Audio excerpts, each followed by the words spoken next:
অহংকারী দুর্যোধন। ঠিক মনে করেন আগামী দিনে কুরুক্ষেত্রের মাঠে ওই দুর্যোধন ভীমের সঙ্গে যুদ্ধে যাবে। মা গান্ধারী ভাবনা করছে, ভীমের সঙ্গে যদি দুর্যোধন যুদ্ধ করতে যায়, আমি কেন, কোনো সাধ্য নেই যে দুর্যোধনকে প্রাণে বাঁচাবে। তাই মনে মনে ভাবনা করছেন একটা ব্যবস্থা করতে হবে। কি করলেন? দুর্যোধনকে বলছে, বাবা আজ রাত্রি 12টার সময় তুই উলঙ্গ হয়ে আমার কাছে আসবি, আমি তোকে আশীর্বাদ করব। ভীমি কেন, যত বড়ই যোদ্ধা আসুক না কেন, তোকে কিছুতেই পরাজয় স্বীকার করতে পারবে না। কৃষ্ণ কিন্তু সবই জানে বাবা, ভক্তের কথা, ভক্তের অন্তরের কথা জানে না? অবশ্যই জানে। মনে মনে ভাবনা করছেন মা গান্ধারী কি আশীর্বাদ করবে, আর এই আশীর্বাদ যদি দুর্যোধনকে করে, আমি কেন, কোনো সাধ্য নেই, আমি ধর্মক্ষেত্রকে বাঁচাবো। কারণ পঞ্চ পাণ্ডবেরা ধর্মক্ষেত্র ছিল। ভগবান বলছে আমি যদি ধর্মক্ষেত্রকে বাঁচাতে না পারি, কেউ আর আমায় ভগবান বলবে না। তাই ভগবান কৃষ্ণ যে পথে দিয়ে দুর্যোধন যাবেন, সেই পথের ধারে গাছের আড়ালে গিয়ে দাঁড়িয়ে আছে। কখন দুর্যোধন যায়? ঠিক রাত 12টার সময় যখন উলঙ্গ হয়ে মায়ের কাছে যাচ্ছেন। এখানে একটি কথা, মা, একটা মায়ের সন্তান সে যত বড়ই হোক না কেন, মায়ের সন্তান সন্তান কিন্তু সন্তানই থেকে যায়। ওই মায়ের সন্তান যতই তার বয়স হোক, সে যতই বৃদ্ধ হোক না কেন, একটা মায়ের সন্তান তার কাছে শিশু, শিশুই থেকে যায়। তো যখন উলঙ্গ হয়ে যাচ্ছেন, কৃষ্ণ বলছে, ছি ছি ছি ছি ছি দুর্যোধন, তোমার তো লজ্জা হওয়া উচিত। আরে কিঞ্চিত পরিমাণ তো তোমার লজ্জা থাকা উচিত। তুমি এত বড় একটা ছেলে, এই রাত 12টার সময় মায়ের কাছে যাচ্ছে, তা আবার উলঙ্গ হয়ে। তুমি তো অন্তত একটা ডোর কৌপিন পরে মায়ের কাছে যেতে পারো। কৃষ্ণের কথা শুনে দুর্যোধন ডোর কৌপিন না পেয়ে পথের ধারে পেয়েছিল একটা কলা পাতা। সেই কলা পাতা দিয়ে তার লজ্জাটা নিবারণ করে মায়ের কাছে গিয়ে ডাকছেন, মা। কে? দুর্যোধন, এসেছিস? হ্যাঁ মা গো। যেই না বলেছে হ্যাঁ মা আমি এসেছি, এবার মা গান্ধারী নয়ন থেকে একটা একটা একটা একটা করে পটি খোলে।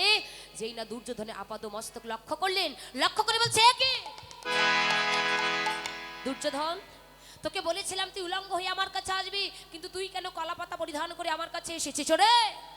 তোর সমস্ত দেহটা আমি আপাদ মস্তক লক্ষ্য করেছি, তোর আপাদ মস্তক লোহাই পরিণত হতে পারে, কিন্তু তুই যে কলাপাতা পরিধান করে এসেছিস, এর জন্য তোর ওই উরুদেশটা রক্তে মাংসে গড়া থেকে গেল।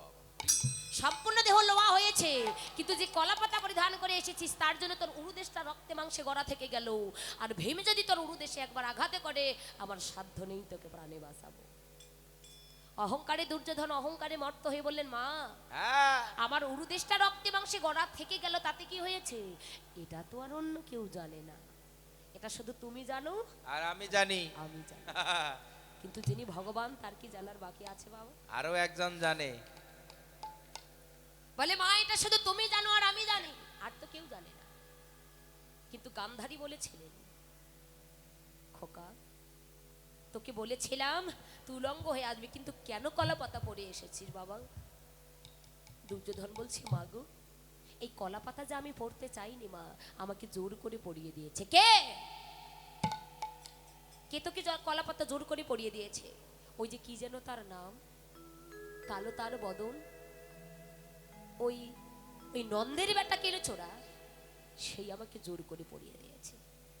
তখন গান্ধারী বলছে, খোকা তাহলে তুই ওই পথে দিয়ে কেন এসেছিলি? যে পথে কৃষ্ণ আছে সেই পথে দিয়ে তুই কেন এসেছিস? আর কি তোর আসবার মতো অন্য কোনো পথ ছিল না? দুর্যোধন আমার কেঁদে কেঁদে বলছে, মা গো তুমি কোন পথের কথা বলছো মা? আমি যে পথেই যাই না কেন, যেদিকেই যাই না কেন, যেন পথ মাঝে দেখি আমার কৃষ্ণ ধন, সে যে দাঁড়িয়ে আছে।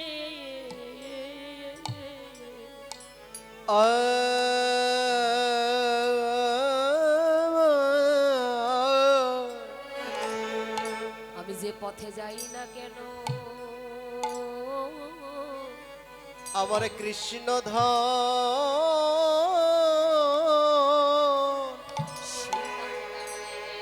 সে পথে দাঁড়িয়ে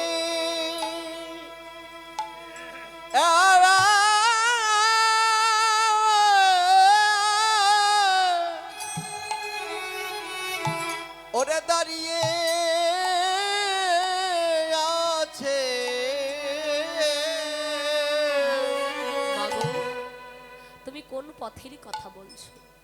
আমি যে পথেই যাই আর যেদিকেই যাই না কেন, সে পথেই আমি আমার কৃষ্ণ ধনকে দেখতে পাই। কারা দেখতে পারে?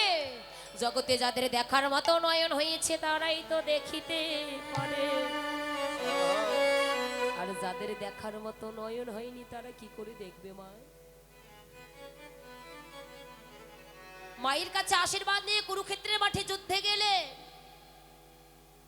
কিন্তু ভীম কিছুতেই দুর্যোধনকে পরাজয় করতে পারছে না।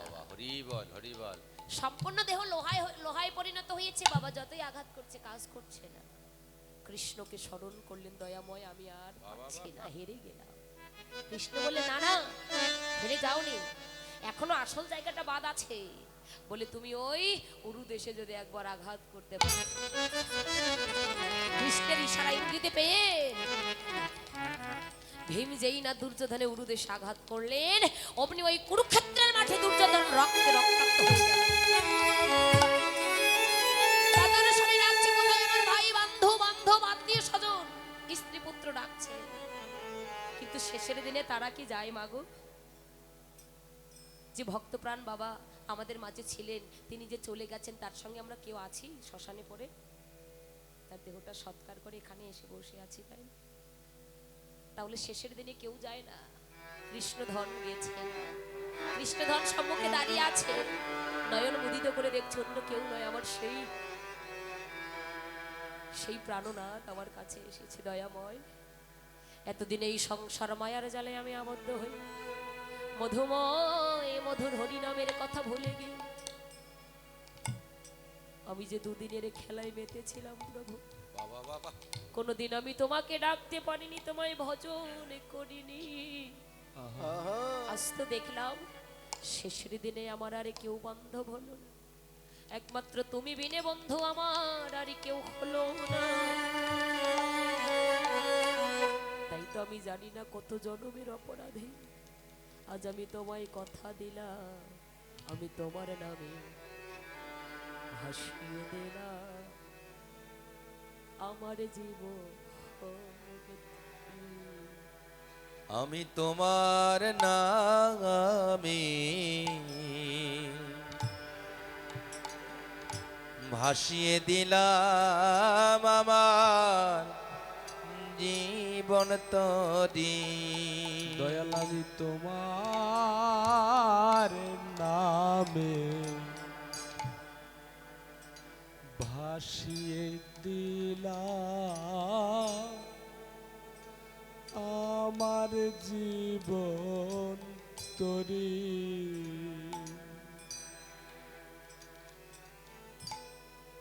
ওগো তুমি কুল দেখিয়ে রে দিও দয়াল, ও দয়াল, তুমি আমার ভবেরও কান্ডারি। ও তুমি কুল দেখিয়ে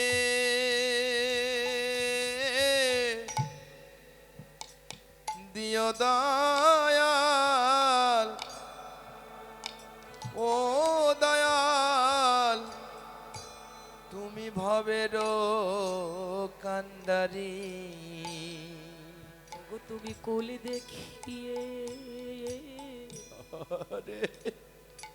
দিও দয়াল, ও দয়াল, তুমি আমার ভবের কান্ডারি। তুমি কুল দেখিয়ে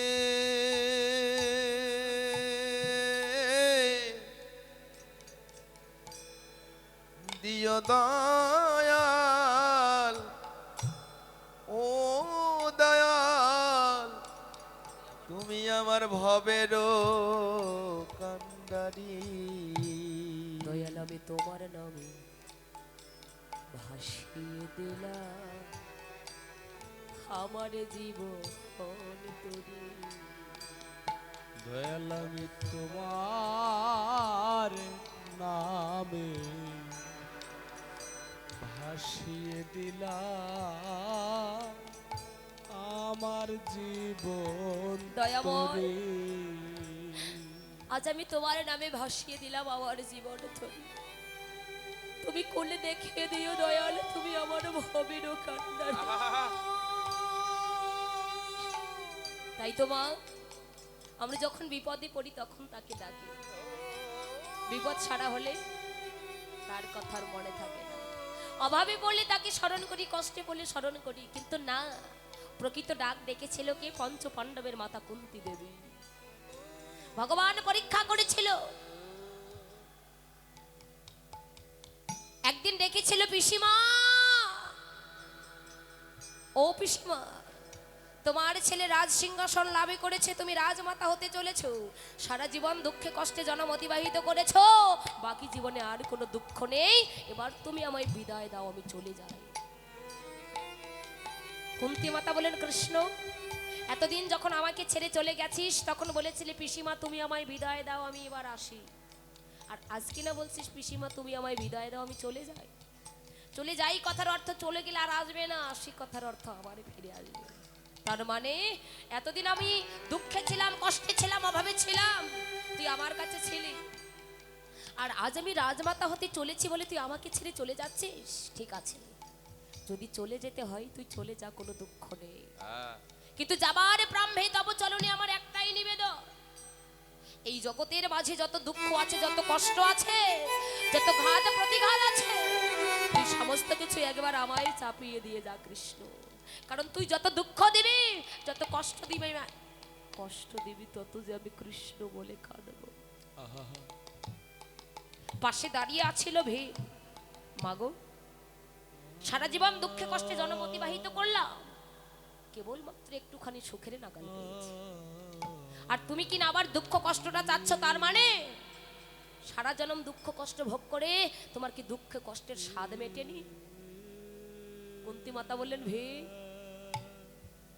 যে রাজ ঐশ্বর্য সুখ ঐশ্বর্য সুখ শান্তি বিলাসিতা ভোগ করে এই জগৎপতি কৃষ্ণ ধনেকে হারাতে হয়, ওই সুখ ঐশ্বর্য রাজ ঐশ্বর্য বিলাসিতার আমরা ভোগ করিতে চাই না, কারণ এই জগতে যে ধনের ধনীকে কখনো ধনী বলা যায় না রে, ধন থাকিলে হয় না ধনী, কৃষ্ণ ধনে যারা নাই হৃদয়, এ জগতে কেবা ধনী কেবা গরিব বুঝা বড় দায়।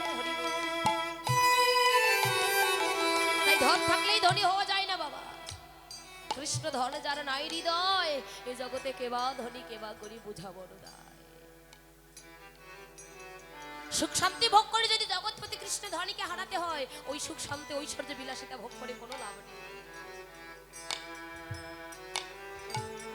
কুন্তী মায়ের কথা শুনে কৃষ্ণ বললেন, পিসিমা তোমার ভক্তিতে আমি পরাভূত হলাম, বলো কি চাও? বলি কি চাইব? চাইবার মতো কিছু নেই, তব চরণে আমার একটাই নিবেদন, যদি আমায় দিতেই চাস কৃষ্ণ তুই দে দে আমায়, আমায় হারানো দুঃখ ফিরাইয়ে দে রে,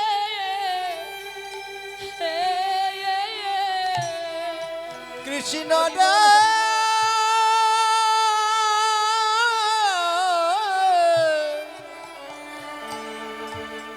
তুই দে দে আমায়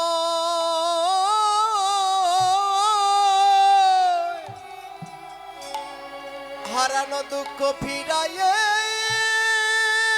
দে রে। ওরে যে আমি আর কোনো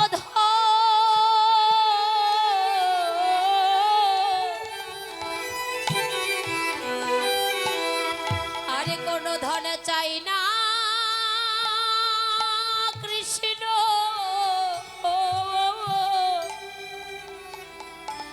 একবার তুই আমায় দে দে কৃষ্ণ,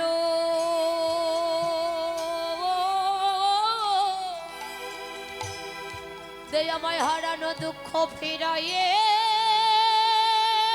দে রে।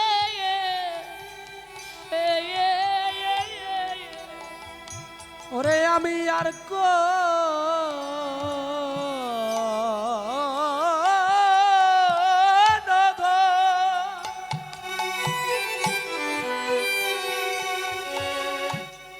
ওরে চাই না কৃষ্ণ,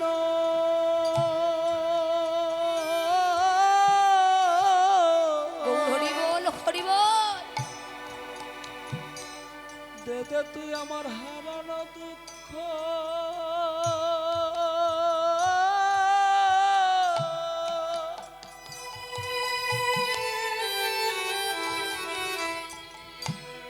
ফিরাইয়ে দে রে। তব চরণে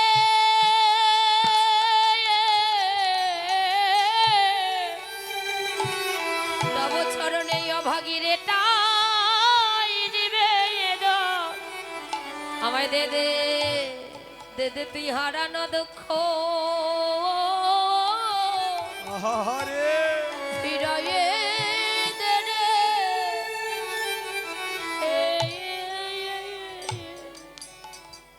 কৃষ্ণ যদি দিতে হয় হারানো দুঃখটা আমায় ফিরাইয়ে দিয়ে যা, আমি আর আর কোনো ধন চাই না। চরণে নিবেদন বাবা। আপনাদের তো গাজীপুরে অনেক কীর্তন হয়, কীর্তনের শেষ নেই, প্রতিটা ঘরে ঘরে বলা যায় কীর্তন হয়।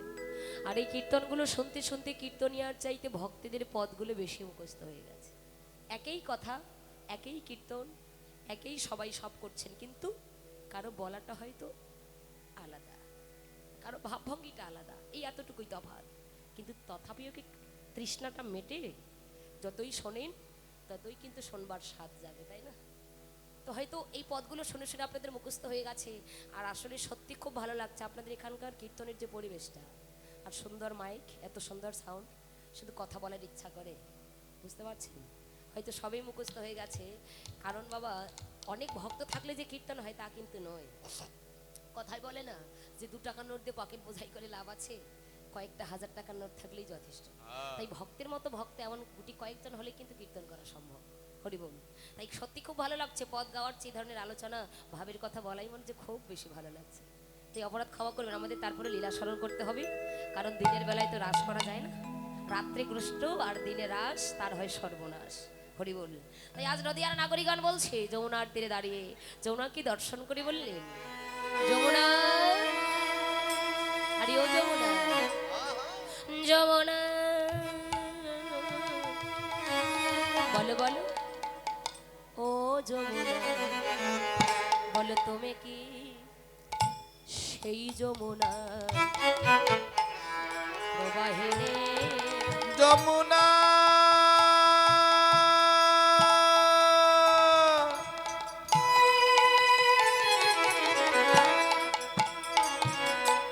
ও যমুনা, তুমি কি সেই যমুনা প্রবাহিনী, উজান চল রে ও যমুনা। এই যে কোথারে চাঁদ সম্রা বলি,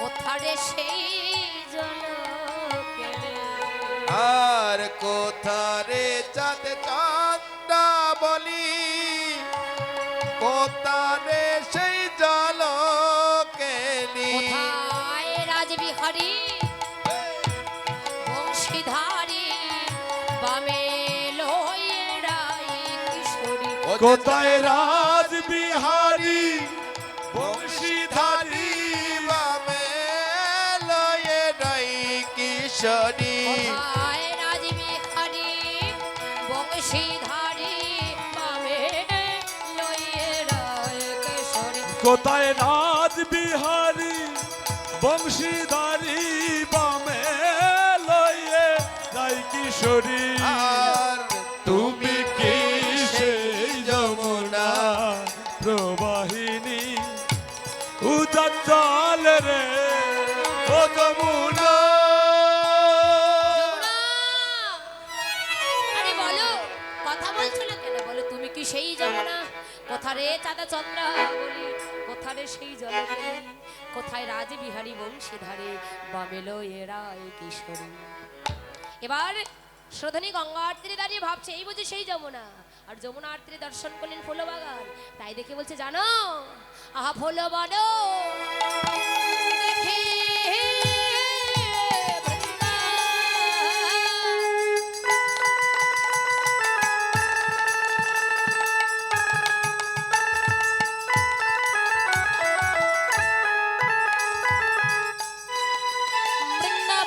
রস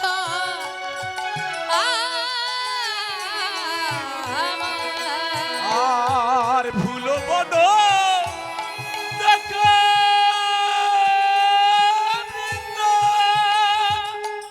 হরি বল হরি বল হরি বল।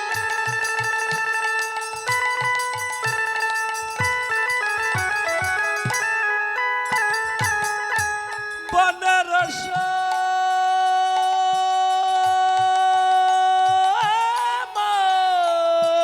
আহা সহচর গণ মেলি রে সহচর গণ কপি অনুমান আরে সহচর গণ গোপী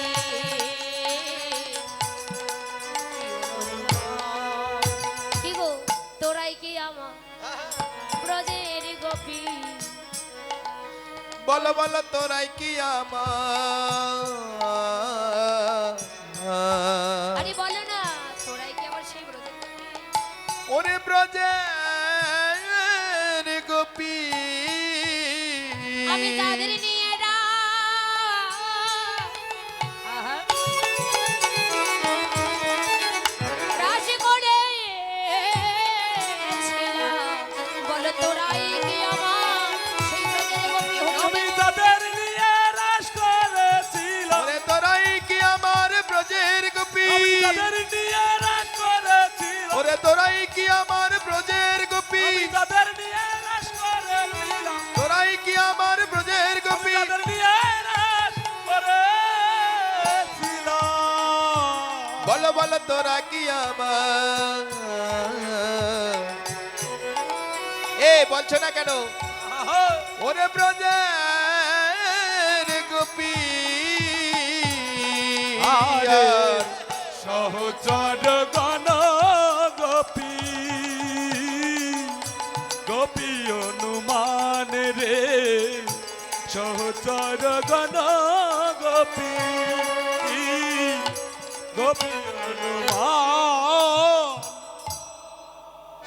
নাগরীদের দর্শন করে বলছে কি গো তোরাই আমার সেই ব্রজের গোপী যাদের নিয়ে আমি রাস করেছিলাম তাই গোপী মিলে গেল যমুনা অনেক মিলে গেল দিনের কথা। বৃন্দাবন মিলে গেল এবার হবে নবদ্বীপের রাস এই বলে মহাপ্রভু আনন্দ বিভোর হয়ে কি করছে জানো খোলো করো তাল গোড়া সোমেলে করি খোল কর তালে গলা সুমেল করিয়া আর খোলো কর তাল গোড়া সুমেলি করিয়া তাহার মাঝে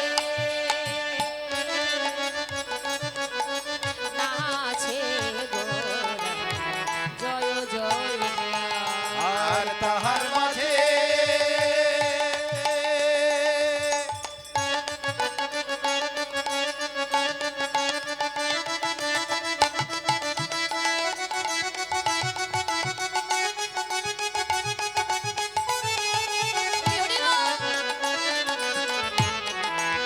তাহার মাঝে নাচে গোরা জয় জয় দিয়া আয়! তাহার মাঝে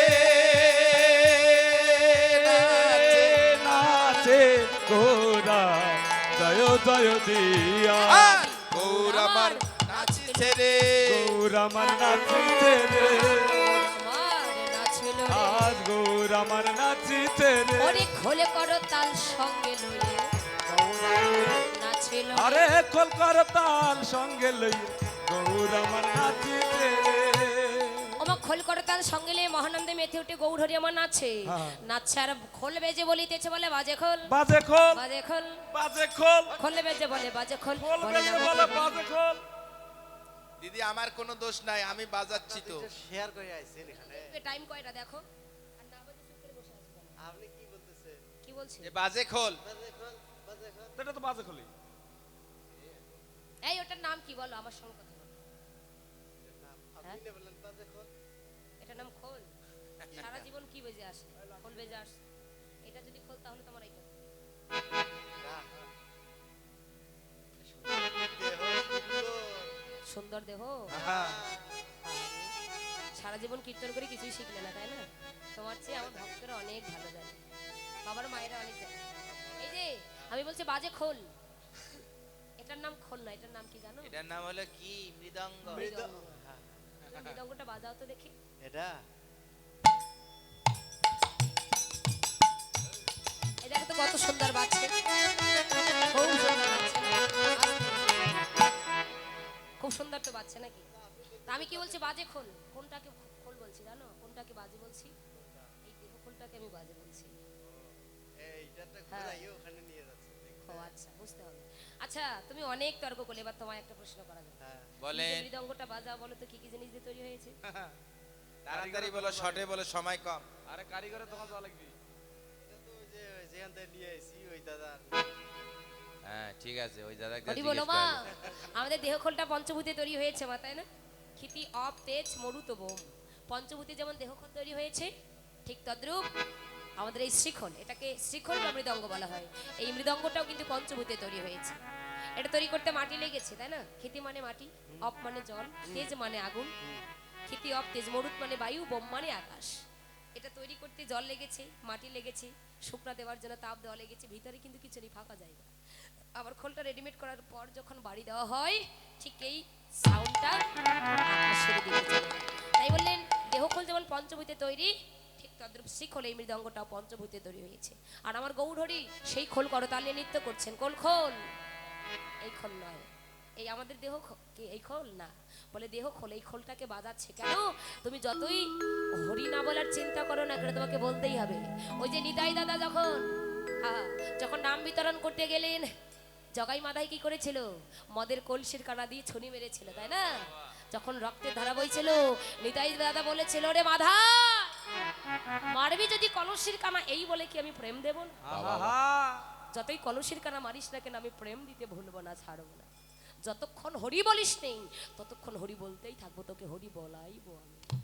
তাই তো মা ওই যে বলে না, ভগবান নিজে কেটে জগৎ কাঁদাবে, নিজে কাঁদছেন এবং জগৎকে কাঁদাচ্ছেন, নিজে হরি বলছে এবং জগতের জীবগণকে হরি বলাচ্ছেন। তাই গৌড়হরি নৃত্য দেখে কি করলেন? খোল বাজিয়ে যখন নৃত্য করছে, করতাল বাজিয়ে যখন গৌড়হরি নৃত্য করছে, গৌড়ের নৃত্য দেখে আমার নিত্যানন্দ নাচে রে, আরে নিত্যানন্দ নাচে রে, আর নিত্যানন্দ নাচে রে, ওরে নদের নিতাই ব্রজের কানাই নিত্যানন্দ নাচে রে, আর নদের নিতাই ব্রজের কানাই নিত্যানন্দ নাচে রে, অদ্বৈত নাচে রে। অদ্বৈত নাচে রে। এই যে আমার অদ্বৈত কে গো জানেন? হরিমোটা কার? গোপাল ভাঁড়। হরিমোটা কার? গোপাল ভাঁড় না। না না না, এই যে আমার টাইনে খুলি দাদা। জয় এই যে বাবা কিভাবে ভোলানাথ। আহা বম বম করে আমার নাচে আরে বম বম করে যেন অদ্বৈত নাচে রে, করছে, বম বম করে নৃত্য করছে না, ধরো নাচে রে, গদা ধরে নাচে রে, গদাই রাধা রাধাই গদা, গদা ধরে নাচে, আরে গদাই রাধা রাধাই গদা, গদা ধরে নাচে রে। সঙ্গে শিবাস নাচে রে, শিবাস নাচে রে, শিবাস নাচে রে, গৌর হরি সঙ্গ পেয়ে শিবাস নাচে রে, এই গৌর হরির সঙ্গ পেয়ে শিবাচ নাচে রে, গৌর হরি সঙ্গ পেয়ে, আরে গৌর হরি সঙ্গ পেয়ে শিবাস নাচে, শিবাস নাচে রে। ছোট্ট করে একটা কথা বলবো, আপনাদের যে আজকে এত সুন্দর অক্লান্ত পরিশ্রমের ফলে এই যে এত সুন্দর ভুবন মঙ্গল হরিনাম সংকীর্তনের আয়োজন করেছেন, যেটা গতকাল বন্ধ হয়ে গিয়েছিল, তাই না? ঝড় বৃষ্টির কারণে আবারও কিন্তু হচ্ছে। কেন? আমার প্রভুর আদেশ ছিল বলে কিন্তু হয়েছে। কালকে ঝড় বৃষ্টি হোক, যখন দাদা ক্যান্সেল করে দিলেন, আমি বলছিলাম আজকে না হয় এরকম হয়েছে, এই বলে কি আগামীকাল এরকম হবে? বলেন না, আজ হয়েছে, হতেই পারে, কিন্তু এই বলে কাল তো এমন হবে না। তাই বলে কি এত সুন্দর একটা হরিবাসর চলছে, তাই কি বন্ধ করা? মানে খুব একটু খারাপ লাগছিল। পরে যখন শুনলাম না আসতেই হবে, খুব ভালো লেগেছে। তো দেখুন, এটা আমাদের ভাগ্যে ছিল, তাই তো ভগবান নিজেও হাতে এটা আমাদের করাবেন, এই জন্য হয়েছে। আর মাগো, ভগবান যা করে তা কিন্তু মঙ্গলের জন্যই করে বাবা, এটা কখনো অমঙ্গলের। বৃষ্টি হয়েছে এটাও মঙ্গলের জন্য, দেখুন এটা কখনো অমঙ্গল নয়। আমাদের হয়তো সেই মঙ্গলটা জানা নেই, কিন্তু ভগবান যা করে সব মঙ্গলের জন্য, অমঙ্গলের জন্য নয়। তো ছোট্ট